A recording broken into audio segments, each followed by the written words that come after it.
professora Betânia está fazendo uma pergunta que eu acho que se encaixa perfeitamente com o comentário que o senhor acabou de fazer. Eu vou fazer um relato de um amigo meu que passou pela Mista, um hospital que a gente conhece aqui popularmente como Mista, que é o Mendes Sampaio, aqui no Cabo Santo Agostinho. Saindo de lá, ele veio para um hospital desses improvisados aqui no centro, foi para Recife, para outro, e ele mandou uma mensagem para mim hoje dizendo: Luiz Carlos, eu já estou praticamente bom, só que eu ainda estou em fase final de recuperação e está no Hospital das Clínicas. Então, eu queria que o senhor falasse sobre essas etapas necessárias, né, de tratamento, em alguns casos, e se há possibilidade de esses pacientes terem sequelas a longo prazo, a médio e a longo prazo. Em relação às fases da doença, vamos primeiro à estatística da doença. Na imensa maioria das vezes, né, vamos pegar assim, 100 doentes, 100 pessoas que adoeceram confirmado, você vai ter, muito provavelmente, umas 85 pessoas, talvez 90 pessoas dessas 100, que não vão ter nada demais, no máximo sintomas leves. Agora, você vai ter dessas 100 pessoas, umas 10 pessoas, talvez 15 pessoas, dependendo da situação, que vão ter fenômenos que vão precisar de uma interferência médica, vão precisar, às vezes, por exemplo, de respirar um simples oxigênio, além de outras medidas, como fisioterapia respiratória. E dessas 100 pessoas contaminadas, confirmadas, você vai ter aproximadamente 5%, ou seja, umas 5 delas, que vão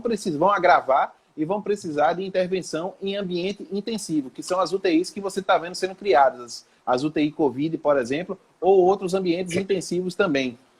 A questão é, normalmente a pessoa se expõe à doença, o período de incubação da doença. O que é um período de incubação? Período de incubação é o período em que você está com o vírus em você, se desenvolvendo e se replicando, mas você ainda não tem nem sinais nem sintomas da doença. Nesse período, inclusive, existe a possibilidade de você estar transmitindo o vírus, o coronavírus, assim como outros vírus também podem se espalhar dessa maneira.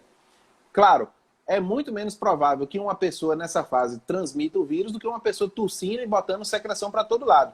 Mas essa possibilidade também existe. E a gente tem que lembrar que, como a maior parte das pessoas vão ser assintomáticas ou oligossintomáticas, ou seja, não vão ter sintomas ou vão apresentar muito poucos, elas podem estar transmitindo numa escala muito maior do que o que a gente presume, porque elas são um número muito maior.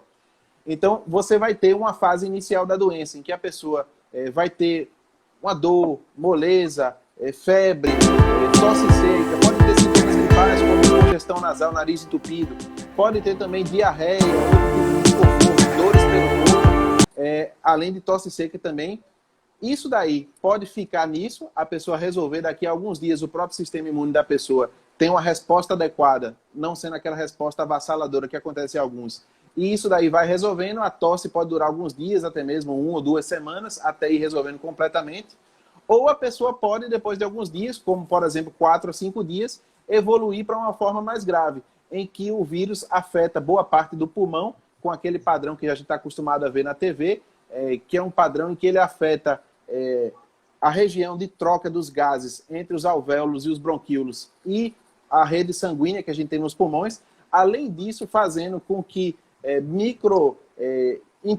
microentupimentos, vamos dizer assim para o povo que está nos assistindo, né, não necessariamente vai saber o que é trombose, mas basicamente é o seguinte: o vírus pode fazer com que você tenha uma resposta inflamatória, o seu organismo tenha uma resposta tão exacerbada que você vai ter uma avalanche inflamatória no seu pulmão e, além disso, vai fazer com que vários dos seus microvasos que estão no pulmão colaborando para a troca de gás fiquem entupidos. E é por isso que a gente usa, por exemplo, anticoagulantes. Nesse caso, a pessoa pode caminhar até mesmo rapidamente. Por exemplo, a pessoa pode estar normal num dia falando com você e a saturação, que é a capacidade do pulmão dela oxigenar o sangue, cair abruptamente e precisar de uma intervenção mais séria, com fisioterapia respiratória e, na falência do tratamento, também com intubação e respiração mecânica.